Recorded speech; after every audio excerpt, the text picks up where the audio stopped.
Assalamualaikum warahmatullahi wabarakatuh, Bapak Ibu. Alhamdulillah kita dapat bertemu kembali. Hari ini saya akan menyampaikan satu tema yang saya kira sangat bagus untuk diketahui Bapak Ibu ya, tentang 16 tips mengajar menyenangkan siswa berbakat. Ya. Nah, mengajar siswa berbakat dapat menjadi tugas yang sangat menyenangkan bagi Bapak Ibu bila mana Bapak Ibu mengerti caranya. Nah, bagaimana caranya? Ya, dalam pertemuan ini kita akan membahas ya, judulnya tentang 16 tips mengajar menyenangkan siswa berbakat. Ya, yang pertama-tama kita akan membahas dulu tentang mengenal siswa berbakat itu dulu. Apa siswa berbakat? Apa ciri-cirinya? Yang kedua, bagaimana pembelajaran diferensiasi dalam kurikulum Merdeka untuk melakukan pengajaran khususnya siswa berbakat ini. Bagaimana mendapat satu tempat yang baik, cara yang tepat ya, agar mereka dapat melejitkan potensi yang mereka miliki. Dan yang ketiga tentunya tentang 16 tips mengajar, dan yang terakhir adalah presentasi ini ya dapat Bapak Ibu download, caranya nanti akan kami berikan. Untuk itu ikuti materi ini hingga tuntas ya. Jangan lupa subscribe dulu.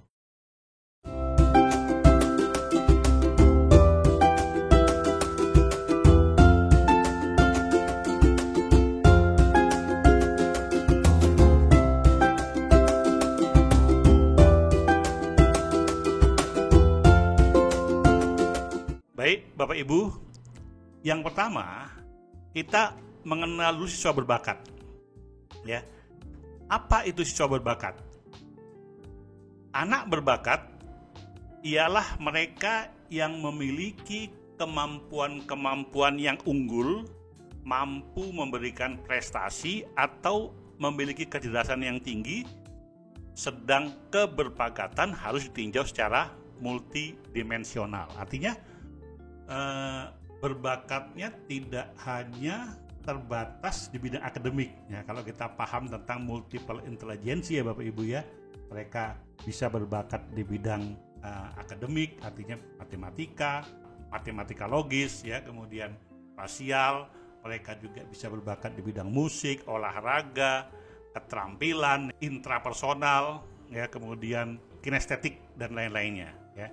Jadi untuk itu keberbakatan siswa ini, kemampuan unggul siswa ini ya, keberbakatannya ditinjau secara multidimensional ya.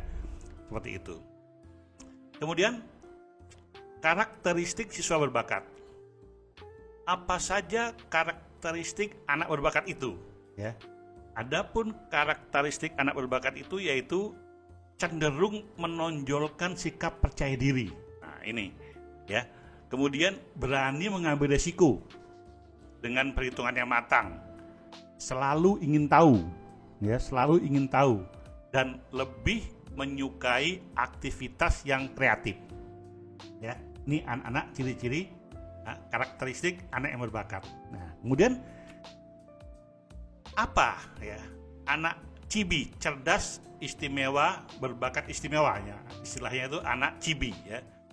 Anak cibi biasa dikenal dengan sebutan anak berbakat atau gift child dan dikategorikan dalam anak berkebutuhan khusus karena tingkat kemampuan dan intelijensi yang tinggi justru akan menjadi anak susah berinteraksi dan bersosialisasi dengan baik, sehingga menyebabkan anak merasa aneh pada dirinya sendiri atau bisa juga dengan lingkungan sekitarnya ya, yang memberikan label aneh pada anak berbakat tersebut. Jadi bukan saja ABK itu anak-anak yang mempunyai kondisi di bawah ya, di bawah dalam arti kemampuan akademiknya di bawah, tapi anak-anak yang mempunyai bakat istimewa, kemampuan istimewa pun harus mendapat pengajaran secara khusus atau istilahnya ABK ya.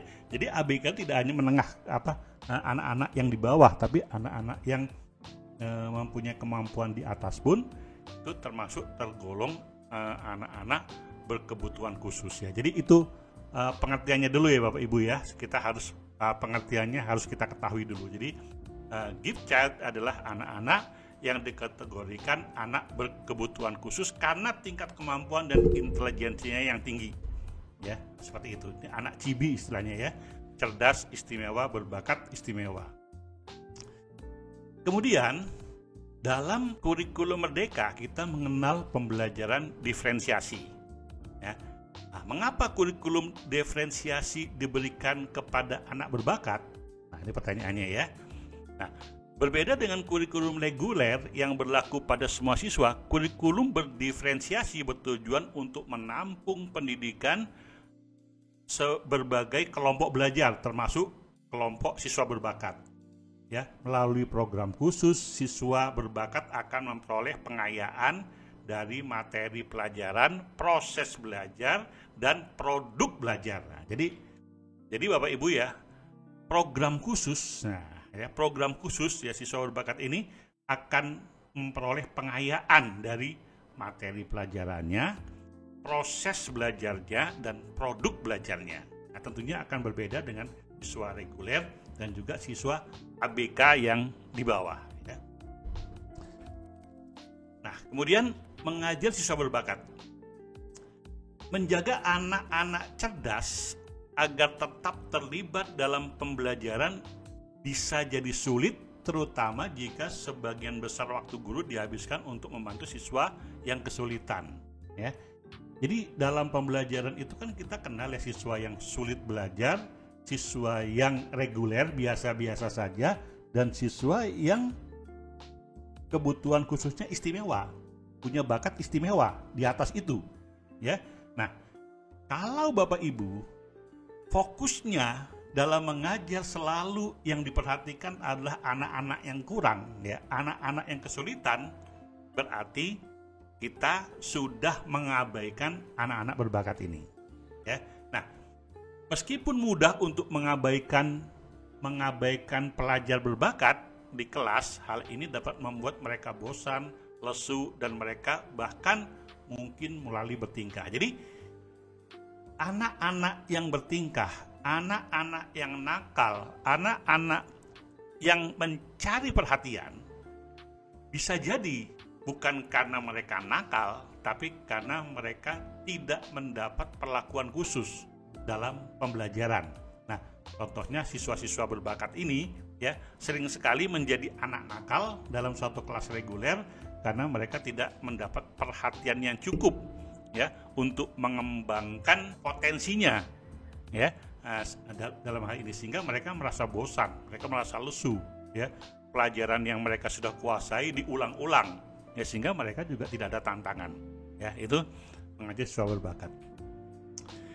Kemudian 16 tip mengajar siswa berbakat. Nah, ini satu-satu kita akan ulas ya bagaimana tips mengajar siswa berbakat.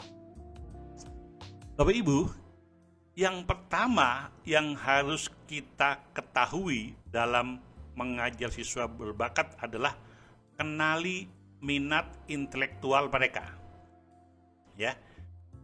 Siswa berbakat seringkali memiliki beragam minat intelektual. Dengan mengetahui minat mereka, kita dapat membantu menyesuaikan pelajaran dengan mempertimbangkan siswa paling cerdas. Nah, jadi ada siswa paling cerdas, kita juga harus ketahui apa minat mereka ya, sehingga kita dapat menyesuaikan pembelajaran. Nah, cobalah Bapak Ibu untuk menunjukkan beberapa minat ini di awal tahun ajaran melalui aktivitas dan permainan pemecah kebutuhan, ice breaking. Ya, jadi Bapak Ibu boleh membuat permainan, nanti mereka antusiasnya di mana? Ya, berkali-kali ada pertemuan, pelaksanaan aktivitas, Bapak Ibu sudah mengetahui, kecenderungan anak-anak itu ada di mana. Ya. Kemudian ciri-ciri anak berbakat itu seperti apa sih? Kita sudah untuk mengenali itu ya. Nah, untuk mengenali siswa berbakat itu, anak berbakat itu, ciri-cirinya seperti apa? Ya, yang pertama adalah mereka membaca pada usia yang lebih muda. Ya, jadi kalau misalkan anak sekarang itu 5 sampai 6 tahun di SD baru bisa membaca, mungkin ini anak 2-3 tahun sudah bisa membaca. Karena dari rumahnya pun mendapat support yang bagus ya. Sehingga ketika mereka belajar bicara, mereka sudah bisa membaca juga usia 3 sampai usia 4 tahun mungkin seperti itu ya. Membaca lebih cepat dan lebih banyak. Nah, karena kebiasaan-kebiasaan itu sehingga mereka antusias, ada ketertarikan ya, supporting dari orang tua juga sudah bagus, mereka membaca lebih cepat dan lebih banyak membacanya. Memiliki perbendaharaan yang luas, kata-katanya juga otomatis lebih banyak, lebih luas ya. Karena bacaannya yang diberikan orang tuanya mungkin di rumah ya sudah cukup banyak. Mempunyai rasa ingin tahu yang kuat. Nah, ini juga harus kita ketahui. Mempunyai minat yang luas juga terhadap masalah orang dewasa. Misalkan masalah politik ya, masalah-masalah yang sedang banyak dibicarakan masyarakat ya. Masalah yang sedang viral, mereka juga biasanya ikut terlibat dalam pembicaraan. Nah, yang keenam adalah mempunyai inisiatif dan dapat bekerja sendiri. Nah, anak-anak seperti ini ya biasanya punya inisiatif dan mereka bisa bekerja secara mandiri, tidak perlu dibantu oleh orang lain. Ya, ini ciri-ciri anak-anak berbakat. Bapak Ibu, yang kedua yang perlu kita ketahui atau tips mengajar anak berbakat yang kedua adalah dorong mereka untuk membicarakan kejadian terkini. Nah, ini. Jadi kalau ada sesuatu hal yang mereka tertarik untuk membahas masalah-masalah kekinian, ya, mereka juga bisa untuk diajak bicara, ya. Siswa berbakat cenderung mengikuti perkembangan terkini dan seringkali ingin tahu tentang dunia politik. Nah, apalagi saat saya menyampaikan materi ini, ya, kondisi kita di Indonesia ini tahun-tahun yang panas tentang masalah perpolitikan, masalah pilpres, masalah pileg, dan masalah lain-lainnya. Nah, setiap hari media membahas tentang calon-calon presiden, ya, nomor 1, nomor 2, dan nomor 3. Nah, ini tentunya membuat mereka juga tertarik untuk membicarakan hal-hal yang memang sedang dibicarakan hangat di dunia perpolitikan kita. Ya, untuk itu tanpa kita memihak kepada salah satu capres, kita bisa saja menanyakan mereka tentang apa sih sebenarnya tujuan politik itu, apa sih tentang kebangsaan, kenapa kita harus memilih presiden seperti apa yang harus kita pilih secara kriterianya, tanpa membicarakan manusianya, orangnya, ya. Jadi untuk itu mereka bisa diajak bicara lebih banyak untuk mengetahui sebenarnya sampai di mana argumentasi mereka, ya, sampai di mana mereka bisa mengetahui lebih banyak tentang hal-hal perpolitikan, tentang capres, tentang apa. Mereka bisa aja untuk bacaan-bacaan, mungkin ya mereka lebih banyak membaca daripada kita. Bisa jadi hal seperti itu bisa terjadi, ya. Nah, kemudian melibatkan mereka dalam perbincangan tentang berita dunia akan menunjukkan kepada mereka bagaimana bakat khusus mereka dapat digunakan untuk mengatasi masalah-masalah yang nyata. Jadi ketika kita menyampaikan seperti itu, kita bisa menanyakan, menurut kamu seperti apa? Bagaimana solusinya? Jadi mereka bisa saja tidak aja sekedar membicarakan hal-hal yang terjadi di masyarakat, tapi kita tantang mereka untuk menurut kamu bagaimana kita harus menghadapi kondisi seperti ini. Jadi ini juga bagian daripada cara mereka untuk bisa memberikan pendapat argumentasi yang kuat untuk memberikan solusi terhadap masalah-masalah yang mereka baca dan mereka hadapi. Tentunya menurut versi-versi yang mereka ketahui, ya. Kemudian yang ketiga, Bapak Ibu, tips yang ketiga adalah beri mereka kebebasan bergerak, ya. Siswa yang cerdas seringkali membutuhkan ruang untuk bergerak ketika mereka berpikir. Nah, itu kan, siswa yang cerdas seringkali membutuhkan ruang untuk bergerak ketika mereka berpikir. Nah, jika kelompok Anda berkelakuan baik dan ruang kelasnya cukup besar, luangkan beberapa menit setiap pelajaran untuk bergerak. Jadi mereka perlu ada ketika mereka berpikir, mereka tuh bergerak, jalan ke sana ke sini gitu ya, mondar-mandir apa segala ya, melompat-lompat mungkin hanya untuk untuk merangsang otaknya, atau untuk mencari sesuatu ide, intuisi atau hal-hal lain untuk bisa mereka mendapatkan satu hal yang menarik dalam pikirannya ya. Jadi ini bisa berupa apa saja, mulai dari mondar-mandir hingga melompat di tempat-tempat mereka tetap aman. Dan jadi Bapak Ibu, hanya yang diperlukan mereka bisa aman dan terkendali, itu saja. Soal mondar-mandir sepanjang itu tidak mengganggu ya yang lainnya, saya kira Bapak Ibu juga harus memberikan kebebasan ruang mereka untuk bisa bergerak, karena mereka membutuhkan itu gitu ya. Kemudian yang keempat Bapak Ibu, tips yang keempat adalah jangan lupakan kebutuhan non-akademiknya ya. Bukan hal yang aneh jika anak-anak berbakat menghadapi kecemasan sosial, masalah perilaku atau masalah kesehatan mentalnya ya. Mereka juga cenderung lebih sering mengalami perundungan dibanding teman sebayanya. Jadi anak-anak yang pintar itu biasanya penampilannya juga kurang begitu kalau anak muda sekarang itu nggak gaul ya. Anak nggak gaul sehingga bisa jadi ini menjadi bahan bulian ya. Tampilannya kadang culun, kalau misalnya sekarang ya, penampilannya culun ya.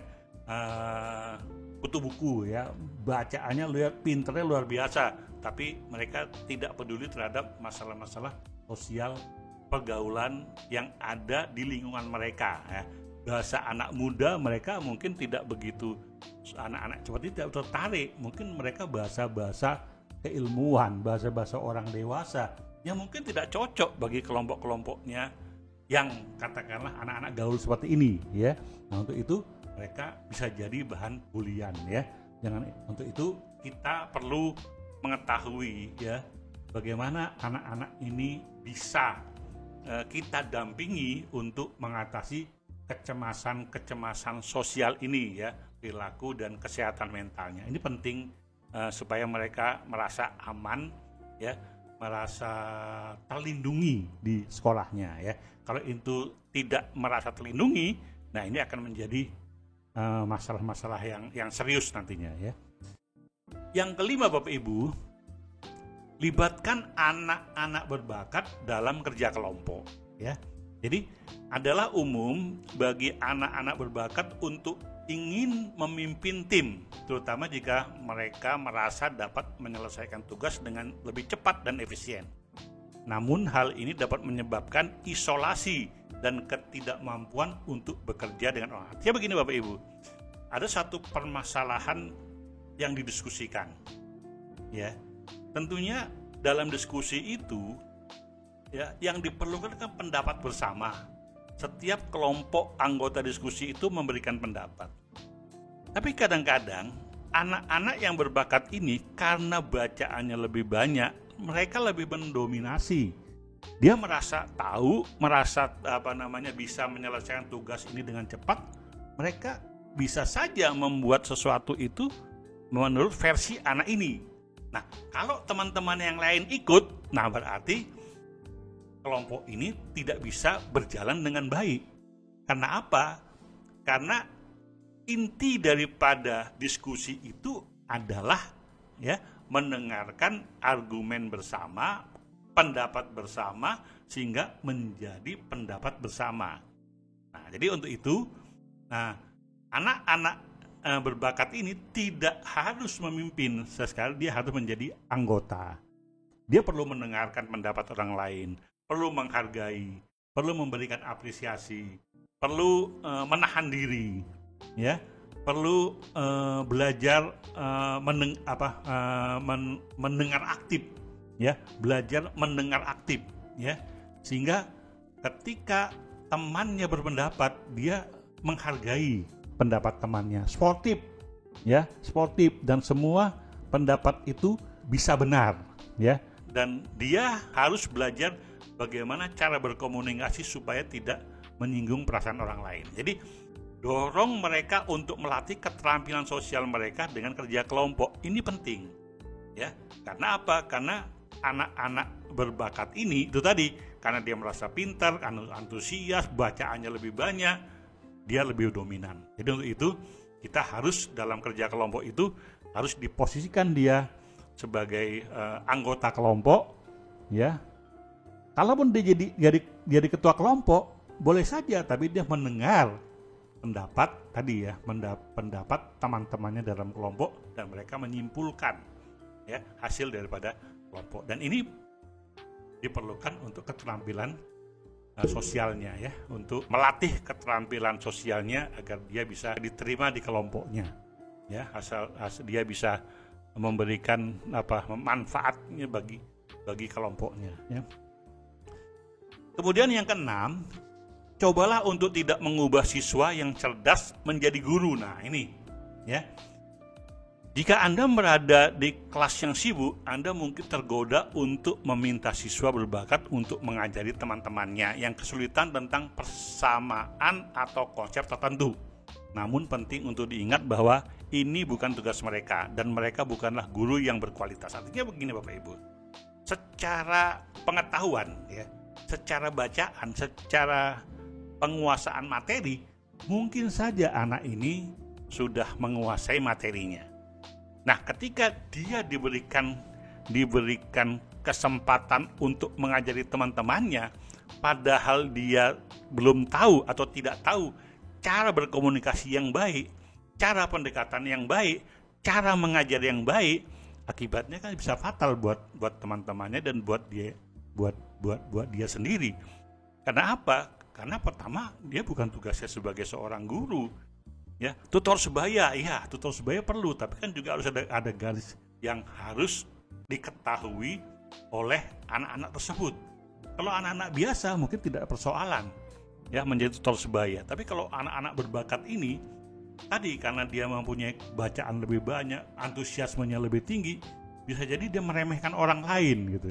Kalau yang lain tidak secepat dia kan bahaya. Ya. Kalau dia menangkap cepat, membaca cepat, kemudian mengambil kesimpulan cepat, sementara temannya lambat, dikasih tahu susah, bisa jadi dia marah, dia frustasi, ya, dia menjadi orang yang menjengkelkan sehingga dia tidak punya teman nantinya.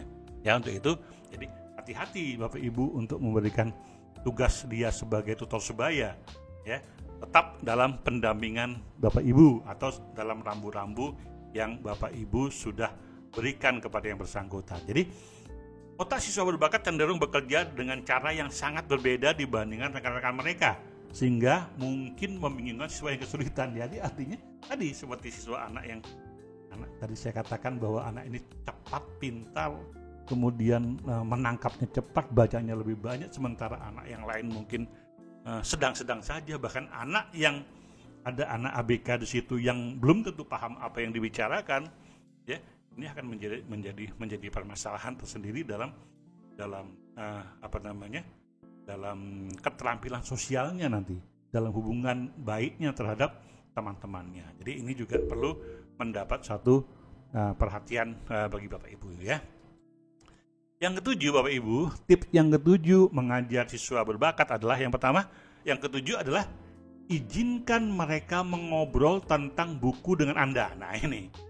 Jadi anak-anak ini biasanya ya senang membaca buku. Mungkin di rumah mereka membaca buku atau dalam 2 hari sekali satu buku diselesaikan ya. Nah, jika siswa berbakat ingin mengobrol selama 5 menit setelah kelas tentang buku yang mereka baca, cobalah untuk tidak mengabaikannya. Jadi setelah mereka membaca, tentunya dia ingin menyampaikan tentang buku tersebut. Ya biasanya kan gatal ingin menyampaikan kepada gurunya, Bu, saya baca begini ya. Nah, ini harus Bapak Ibu harus memberikan paling nggak 5 menit waktu untuk mendengarkan dan mengapresiasi dan memberikan satu rangsangan pertanyaan-pertanyaan kepada yang bersangkutan. Ya, bagaimana menurutmu? Bagaimana buku itu kesimpulannya? Bagaimana prosesnya? Ininya bagaimana? Pertanyaan aja. Apa, siapa, mengapa, di mana, ya, dan bagaimana, ya, pertanyaan-pertanyaan standar itu bisa jadi menjadi satu hal yang menyenangkan buat anak tersebut sehingga mereka tertantang untuk bisa menceritakan satu apa yang mereka baca kepada Bapak Ibu ya. Ini menawarkan peluang besar bagi mereka untuk mengungkapkan minat mereka, ya. Jadi ketika Bapak Ibu tahu dia senang terhadap buku yang katakanlah buku-buku tertentu, katakanlah buku ini ada buku banyak, ada buku tentang pelajaran, tentang biologi, tentang dunia, travel ya, perjalanan, atau tentang apa saja. Jadi Bapak Ibu ketika dia merasa berantusias terhadap dua bidang yang kira-kira selalu menjadi antusias ketika dia membaca buku itu, Bapak Ibu sudah bisa pelan-pelan bisa menyimpulkan bahwa anak ini ternyata ya senang di bidang katakanlah penjelajahan dunia, fakta baru yang tidak banyak ditemukan orang, misalkan gitu ya, fakta dunia. Dan ini tentunya hal yang menarik, sehingga ketika Bapak Ibu menawarkan peluang kepada mereka untuk pertanyaan-pertanyaan dan dorongan-dorongan, ya tentunya mereka akan terus menjadi anak yang menggali, mengeksplor apa yang dia sukai tadi. Ya. Yang ke-8, jangan memaksa mereka untuk mendengarkan hal-hal yang sudah mereka ketahui. Nah ini, Bapak Ibu ya, jika siswa cerdas telah menunjukkan bahwa mereka tahu banyak tentang suatu topik tertentu, jangan biarkan mereka mengikuti pelajaran yang tidak akan mereka pelajari sama sekali. Ya, beri waktu membaca yang tenang atau dorong mereka untuk terus mengerjakan tugas yang baru. Artinya begini Bapak, dia sudah menguasai ini, ya, dia menguasai ini. Katakanlah begini, anak kelas 5 SD baru saja pindah dari satu tempat, dari luar negeri misalkan dari Amerika, pindah ke sekolah Bapak Ibu. Artinya bahasa Inggris mereka kan sudah cukup baik, ya kan? Bahasa Inggris mereka sudah cukup baik. Nah, kalau Bapak Ibu mengajar bahasa Inggris kelas 5 SD sudah belajar bahasa Inggris ya, di sekolah saya sudah belajar ya, sudah belajar bahasa Inggris ya. Nah, ketika Bapak Ibu belajar bahasa Inggris dari awal lagi, ya tentunya mereka bosan. Ya, makanya mereka perlu mendapat perhatian khusus, katakanlah berdiskusi dengan orang tua Bapak Ibu untuk selalu membekali satu buku yang mereka sukai dalam bahasa Inggris misalkan. Jadi ketika pelajaran bahasa Inggris itu diselenggarakan Bapak Ibu, mereka diberi tantangan untuk membaca dengan tenang ya, dan kemudian tugaskan mereka untuk membuat kesimpulan dari bacaan tersebut. Jadi mereka juga mendapat kesempatan untuk bereksplorasi di bidang lain, ya. Mereka juga nggak jenuh, mereka juga nanti nggak jadi siswa nakal. Karena apa? Mereka udah ngerti kok, gitu kan. Kalau didiamkan, mereka jadi nakal karena kamu gitu aja nggak bisa, seperti itu ya. Nah itu yang lain-lainnya. Jadi itulah perlunya pembelajaran berdiferensiasi, sehingga ketika mereka sudah paham betul dengan anak yang belum paham, apalagi anak kesulitan, kita harus memberikan memberikan pembelajaran yang pendekatan yang berbeda ya. Itu maksudnya Bapak Ibu ya. Kemudian yang ke-9 ya, tip yang ke-9 mengajar anak berbakat. Temukan sumber akademis untuk mereka jelajahi di rumah. Nah, anak-anak berbakat cenderung berhasil mempelajari berbagai hal untuk diri mereka sendiri. Bantu mereka mengeksplorasi minat mereka dengan meneliti dan merekomendasikan buku, situs web, atau film dokumenter yang relevan. Nah, ini perlunya Bapak Ibu juga mendalami ya. Kalau nggak mendalami tentunya Bapak Ibu perlu juga berdiskusi sama orang tua ya. Bagaimana sumber-sumber akademis yang mereka sedang geluti, dan tentunya ketika Bapak Ibu membaca sesuatu yang mungkin saja bagus untuk mereka ketahui, Bapak Ibu punya WA, sampaikan ini bagus loh ya, ini Ibu baca bagus loh, menurut kamu gimana? Nanti rangsangan-rangsangan seperti itu bisa mengeksplorasi anak untuk membaca buku atau mengeksplor ilmunya ya dari sumber-sumber yang beragam ya. Yang ke-10 Bapak Ibu, sarankan agar mereka mengikuti kompetisi ya. sarankan agar mereka mengikuti kompetisi. Mengikutsertakan siswa berprestasi dalam kompetisi akademik merupakan cara yang efektif untuk mendorong mereka keluar dari zona nyaman. Ya, hal ini juga akan memberi mereka peluang baru untuk berhubungan dengan anak berbakat lainnya dan dapat menciptakan rasa persaingan yang sehat dalam diri mereka. Ya, untungnya ada banyak kompetisi akademik di luar sana untuk siswa berprestasi. Telusuri database bermanfaat ini untuk menemukan kompetisi ya di dekat Anda. Nah, Bapak Ibu, saya ingin memberikan satu penekanan ya Bapak Ibu ya. Nah, ketika kita menyarankan agar mereka mengikuti kompetisi, hal yang perlu diperhatikan adalah Bapak Ibu perlu melatih mereka dengan intensif, dengan baik, dengan sebaik-baiknya. Karena apa? Anak pintar, ya. Tapi kalau dia tidak tahu strategi berkompetisi, wah dia akan sangat apa ya? Medannya tidak dia kenal, ya. Jadi untuk itu perlunya dilatih, perlunya mengetahui medan, strategi, cara ya untuk berkompetisi itu sehingga mereka tidak demam panggung. Ya, tidak demam panggung.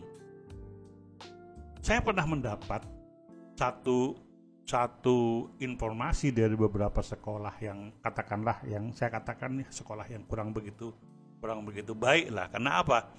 Karena merasa anak ini pintar tanpa dilatih, dia dicomot. Kamu nanti 2 hari lagi kamu ikut lomba ini ya, fisika ya. Kamu ikut lomba ini ya untuk ikut lomba kompetisi. Coba bayangkan. Sepintar-pintarnya anak, kalau tidak dipersiapkan, mereka akan jatuh mentalnya. Anak pintar, anak berbakat, sehebat apapun, kalau dia tidak dilatih dengan menyesuaikan kondisi, kompetisi, dan lain-lainnya, ini akan jadi bumerang buat mereka. Jadi untuk itu yang saya betul-betul wanti-wanti kepada Bapak Ibu, untuk mengikuti kompetisi apa saja, baik siswa berbakat, siswa yang kurang berbakat, atau siswa yang intinya siswa mengikuti kompetisi harus dilatih secara intensif. Ya, cara pencariannya juga tidak begitu dicomot. Dalam satu kelas siapa yang berbakat, ya uji kompetensi, uji dulu mereka kemampuan. Ya, apa istilahnya itu kalau seperti idol itu ya, mereka bisa mengikuti kompetisi masalah sehat. Kemudian dari 10 cari 5, dari 5 tinggal 3 ya kan? Dan seterusnya. Kalau 3 ini jadi tim, dijadikan 3 timnya ya kan? Atau buat kelompok-kelompok 3 ada 3 kelompok dan itu dilatih mereka untuk berkompetisi. Nah, mana yang baik nanti digabung, cari satu cari, kemudian dilatih lagi sehingga mereka terbiasa ketika mereka menghadapi situasi mereka sudah tidak gugup, tidak demam panggung, ya insya Allah bisa menghasilkan sesuatu yang maksimal. Bukan soal menang atau kalah, ya. Ini soal bagaimana kesiapan mental mereka dipersiapkan dengan baik. Ya, kalau mereka merasa bahwa mereka sudah mempersiapkan dengan baik, tapi pesaing mereka memang lebih hebat, mereka akan sportif. Ya, tapi kalau misalkan mereka merasa pesaing mereka biasa-biasa aja sementara mereka kalah karena mereka tidak cepat, mereka tidak mengambil inisiatif, mereka tidak tahu strateginya, ini yang membuat orang menjadi patah semangat ya, kemudian menjadi bumerang buat Bapak Ibu dan juga buat anak ini ya.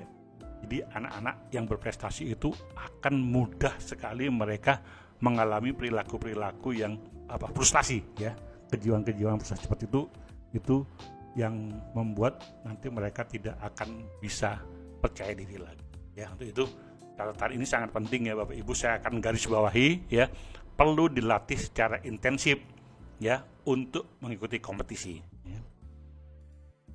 Kemudian yang ke-11 Bapak Ibu, ajari mereka bahwa lebih sedikit terkadang lebih baik. Artinya begini, siswa berbakat terkadang menulis tugas yang terdiri dari ribuan kata untuk memamerkan pengetahuan mereka. Jadi mereka merasa ingin perfect, ingin sempurna, pengen lebih hebat, tampil lebih banyak, gitu kan? Nah, kita perlu mengingatkan mereka bahwa terkadang lebih sedikit lebih baik, dan bahwa mereka tidak perlu memaksakan diri sepanjang waktu. Jadi artinya mereka juga perlu membuat satu jawaban-jawaban singkat yang tidak memakan waktu banyak, mempersiapkan waktu banyak, sehingga Bapak Ibu juga tidak terlalu banyak untuk membacanya, dan mereka juga tidak terlalu banyak habis waktu untuk menulis tugas dan ribuan kata untuk memamerkan pengetahuan mereka. Yang mereka tentunya dengan mereka merasa ingin tampil sesuatu, ya, bahayanya mereka akan memaksakan diri mereka untuk menjadi yang terbaik. Dengan terbaik mereka akan memamerkan pengetahuan mereka, dan akhirnya menjadi tekanan yang sangat tidak baik untuk perkembangan mental mereka, ya Bapak Ibu ya. Jadi intinya ajari mereka juga untuk lebih sedikit terkadang lebih baik, artinya tidak memaksakan diri terlalu berlebihan dalam hal mengerjakan tugas, ya. Yang ke-12, jangan berharap terlalu banyak pada mereka. Nah, Bapak Ibu, ini anak kalau terlalu banyak diharapkan, terlalu banyak diandalkan, ya, ini akan menimbulkan sesuatu, ya. Mengharapkan anak cerdas untuk menjawab pertanyaan ketika temannya menolak dapat membuat mereka kesal dan terlalu banyak bekerja. Jadi begini, kita membuat satu pertanyaan kepada kelas, ya. Nah, kita minta A nggak mau menjawab, B nggak bisa, C nggak bisa, kembali lagi ke anak yang itu, ya. Kemudian begitu, ya. Kemudian terus pertanyaan-pertanyaan. Jadi ujung-ujungnya anak tersebut jadi bulan-bulanan pertanyaan Bapak Ibu, dan hal ini tentunya tidak baik. Ya, dia merasa kesal karena apa? Jadi kambing hitam, ya. Karena apa? Teman-teman yang nggak bisa jawab, artinya ke dia, bersamanya oleh ke dia, gitu. Nah, ini juga akan berharap terlalu banyak pada mereka. Itu juga ketika mereka merasa pintar, kemudian semuanya diandalkan kepada mereka, ya, ini juga akan menimbulkan tekanan psikologis terhadap anak tersebut, ya. Jadi, cobalah hindari hal tersebut, ya. Kalau itu berupa tantangan nggak persoalan, tapi kalau berupa limpahan, ya kan, orang nggak bisa jawab, dia juga akan merasa kesal. Anak seperti ini akan menjadi akan menjadi siswa yang tadi dia menjadi nakal atau menjadi sesuatu yang kurang kita sukai perilakunya di kelas, ya. Yang ke-13 Bapak Ibu, ajarkan pentingnya istirahat, ya. Anak-anak yang pintar seringkali mempunyai pikiran yang sangat sibuk, ya. Ingatkan mereka bahwa meluangkan waktu beberapa menit untuk bersantai dan bermeditasi, ya, selama beberapa menit dapat membantu menyegarkan otak mereka. Ya, anak ini beda, ya. Anak-anak bakat ini senangnya kan serius, ya, senangnya kan sibuk aja gitu kan. Mereka tidak hanya waktu istirahat, beda sama anak-anak yang nyantai, malas belajar apa segala. Itu beda, ya. Jadi anak-anak ini antusiasme tinggi, ingin tahunya tinggi, sehingga mereka bisa melupakan waktu, melupakan makan, melupakan apa segala untuk suatu hal yang mereka sukai, yang mereka merasa tantang. Jadi untuk itu, ya, istirahat juga hal yang perlu diajarkan kepada mereka untuk supaya bisa fresh kembali, ya, bisa mendapatkan hasil yang terbaik. Yang ke-14, ya, hubungkan mereka dengan siswa berbakat lainnya. Nah ini, ya, temukan siswa berbakat di kelas yang lebih tinggi untuk membimbing rekan-rekan yang lebih muda, ya.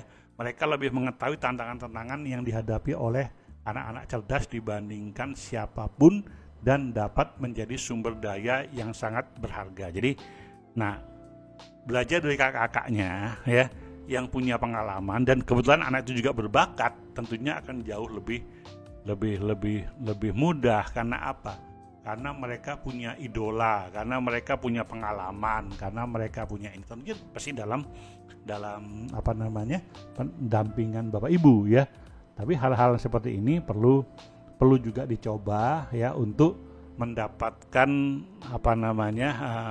potensi-potensi yang mungkin kalau dari teman-temannya sendiri yang kita ketahui latar belakangnya anak berbakat juga, ya, ini akan jauh lebih baik, ya, tantangan mereka. bisa menjadi sumber daya ya yang sangat sangat berharga.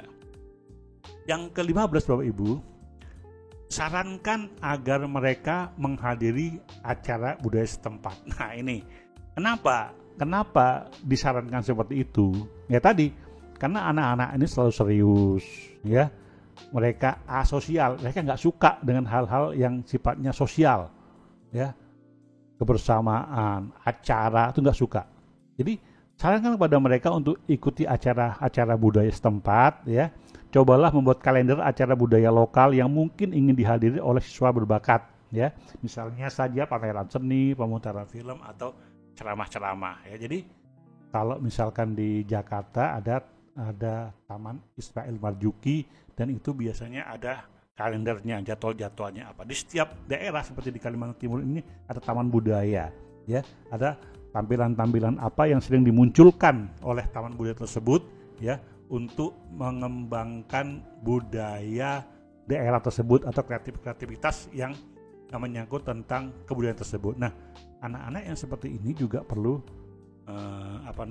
mengikuti, kemudian mereka ada di dalamnya mengetahui tentang budaya tersebut. Jadi supaya mereka bisa bersosialisasi dengan baik, tidak terlalu berpikiran terhadap dirinya sendiri untuk menjadi hebat. Dan yang terakhir Bapak Ibu, ya, mendirikan klub buku. Ya, klub buku merupakan kesempatan bagi anak berbakat untuk mengartikulasi pemikiran mereka dengan sekelompok orang yang memiliki minat dan membaca yang sama. Selain menyenangkan, hal ini juga dapat membantu mengembangkan keterampilan sosial dan kemampuan berbicara di depan audiens. Jadi mungkin di budaya kita, ya, klub buku ini belum terlalu populer ya. Kalau kita lihat film-film di Amerika atau orang-orang kelompok-kelompok komunitas yang ada di luar negeri ini, buku ini sangat penting buat mereka. Mereka sudah punya klub-klub buku, membaca buku bersama, membaca bersama, bercerita ide-ide apa yang bisa didapatkan di sana, ya. Tapi saya kira nggak ada salahnya kalau kita juga memulai, ya, mendirikan klub buku ini. Saya kira kurikulum Merdeka ini kurikulum yang berbasis literasi, ya, membacanya juga perlu, ya. Saya kira nggak ada salahnya lah kita memulai untuk membuat satu klub buku ini. Karena apa? Karena manfaatnya sudah pasti banyak, ya. Budaya membaca kita rendah, sehingga dengan membuat klub buku ini, membaca bersama buku-buku yang dengan tema yang sama, mendiskusikan bersama, kemudian mereka ada ide-ide yang kelihatannya bagus untuk bisa menjadi inspirasi untuk pengembangan diri mereka, atau teknologi untuk membuat satu teknologi, atau apa saja yang mereka bisa dapatkan dari ide membaca buku itu, ya. Jadi saya kira ini satu hal yang di tempat kita belum menjadi budaya. Nggak ada salahnya lah kita menjadikan hal yang baik di negeri orang bisa kita tiru, ya, sehingga kita juga bisa menjadi bangsa yang literate, yang suka membaca, yang menjawab satu argumen dari buku yang mereka baca, ya, bukan media sosial yang mereka baca akhirnya menjadi ribut di media sosial. Jadi saya kira ini satu hal yang baik, ya Bapak Ibu, ya. Mudah-mudahan kita mulailah. Ayo kita mulai, jangan terlalu banyak berpikir, ya. Mulai dari kita sendiri, kelompok kita, ya, atau kelompok teman-teman di kelas. Kalau Bapak Ibu mengajar di 3 atau 4 kelas, ya. Satu kelasnya katakan 25 orang, satu kelompok ada 5 orang bisa membaca. Kemudian mereka berdiskusi bersama, 5 satu kelas, ada 3 kelas atau 4 kelas yang Bapak Ibu akhir 20 kelompok kali 5 ada 100 orang. Dan 100 orang ini, ya, mendapat pencerahan dari Bapak Ibu kan luar biasa, ya. Nah, sesuatu yang berbeda itu yang sebenarnya akan menjadi Bapak Ibu juga berbeda, ya, menjadi guru yang menginspirasi, guru yang mempunyai satu motivasi yang baik untuk bisa mengembangkan budaya membaca di Indonesia ini ya. Saya kira demikian Bapak Ibu. Nah, Bapak Ibu, materi yang saya sampaikan tadi ini sumber bacaannya adalah dari classful.com ya. Ini adalah ini aslinya ya, 16 tip ya, teaching gift student ya. Dan ini dari satu komunitas ya, Shop Digital Education Resource ya. Jadi dari classful.com, ini sumber bacaan dari sini ya. Ini saya ambil dari artikel ini ya. Kemudian saya terjemahkan dengan bahasa yang sederhana ya. Nah, tadi apakah bahasanya Bapak Ibu mengerti? Mudah-mudahan bisa ya. Karena juga mungkin saja kurang begitu pas ya. Tapi insya Allah kalau Bapak Ibu bisa pahami ya bisa menjadi satu hal yang bermanfaat bagi Bapak Ibu. Bapak Ibu, materi ini akan saya berikan kepada Bapak Ibu ya. Cara downloadnya akan saya berikan ya. Namun demikian Bapak Ibu, saya ingin sampaikan ya, alhamdulillah buku saya yang ketiga ya sudah beredar, diterbitkan oleh penerbit Erlangga ya. Judulnya Menjadi Guru Merdeka yang Membawa Perubahan Besar. Ya, buku ini yang pertama adalah bagaimana kita bisa mengetahui apa sih permasalahan utama guru merdeka itu, ya. Nah, kemudian bagaimana saya coba mengeksplorasi, kemudian saya coba menawarkan solusi, ya. Solusi tentunya pertama dari tokoh-tokoh yang telah sukses, ya, melaksanakan pendidikan dan membawa perubahan besar, ya. Kedua, cara-cara yang disarankan oleh Mas Menteri Pendidikan, Mas Menteri Nadiem Makarim, ya.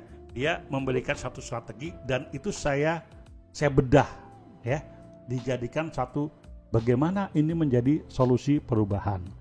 Yang ketiga, solusi dalam buku ini saya tawarkan adalah bagaimana kebiasaan-kebiasaan kecil yang bisa mengubah potensi Bapak Ibu menjadi perubahan besar. Bagaimana Bapak Ibu melakukan hal kecil di sekolah bisa menjadi anak-anak di sekolah Bapak Ibu menjadi anak-anak yang hebat, ya. Ini melalui habit, melalui atomic habit yang saya sederhanakan dalam model atomic habit for teachers. Dan yang ketiga adalah tips dan motivasi, ya, bagaimana cara Bapak Ibu untuk memotivasi diri agar Bapak Ibu bisa terus-menerus menjadikan profesi ini, ya, menjadi profesi yang membawa perubahan. Ini ada di Shopee, Bapak Ibu, ya. Bapak Ibu bisa masuk ke Shopee, cari, ya, Menjadi Guru Merdeka yang Membawa Perubahan Besar. Jadi penerbitnya penerbit Erlangga. Ya Bapak Ibu, ini buku ketiga saya. Harganya 81.000. Nah, tapi dalam masa promo ini ada promo 15%. Jadi hanya 64.800 ya. Ini sewaktu-waktu promo ini akan kita tutup ya. Mudah-mudahan kalau misalkan Bapak Ibu segera bisa memiliki buku ini, mungkin bisa dapat harga yang murah ya, 64.800. Nah, link untuk mendapatkan ini Bapak Ibu bisa di deskripsi nanti saya masukkan link untuk membeli buku ini ya. Itu saya kira begitu saja Bapak Ibu. Kemudian cara download PPT. Jadi link presentasi ini ya, dan link pembelian buku akan kami letakkan di kolom deskripsi ya, dan komentar bagian atas. Tapi saya nggak tahu komentar bagian atas ini masih boleh nggak ya. Kalau misalkan bisa dimasukkan di komentar bagian atas, saya akan masukkan. Tapi deskripsi juga saya masukkan. Jadi di dua tempat ini kemungkinan bisa saya masukkan. Tapi yang pasti Bapak Ibu lihat di deskripsi, kolom deskripsi ya. Nanti di sana akan saya letakkan link untuk mendapatkan download PPT-nya, dan juga link pembelian bukunya bagi Bapak Ibu yang ingin memiliki segera ya, karena sebentar lagi takutnya promonya habis, hilang 15%. Kemudian yang kedua Bapak Ibu, tulis sudah download ya, atau kata terima kasih saja ya bila Bapak Ibu berhasil download ya. Tujuannya apa? Supaya kami tahu bahwa Bapak Ibu sudah berhasil, dan sampaikan bila belum berhasil agar tim kami dapat membantu Anda. Jadi kalau memang belum, sampaikan, Pak ini belum berhasil, gimana caranya? Sehingga nanti tim kami akan membantu Anda untuk mendapatkan link download PPT ini ya. Yang ketiga adalah jangan lupa subscribe, like, and comment ya. Bagikan kepada teman-teman dan kolega Bapak Ibu ya, bila Bapak Ibu merasa bahwa konten ini bermanfaat. Ya, saya kira demikian Bapak Ibu, terima kasih ya. Jadilah orang baik dan bermanfaat dengan membagikan hal baik kepada sebanyak-banyak orang. Saya kira terima kasih Bapak Ibu, sampai jumpa lagi. Assalamualaikum warahmatullahi wabarakatuh. Salam merdeka.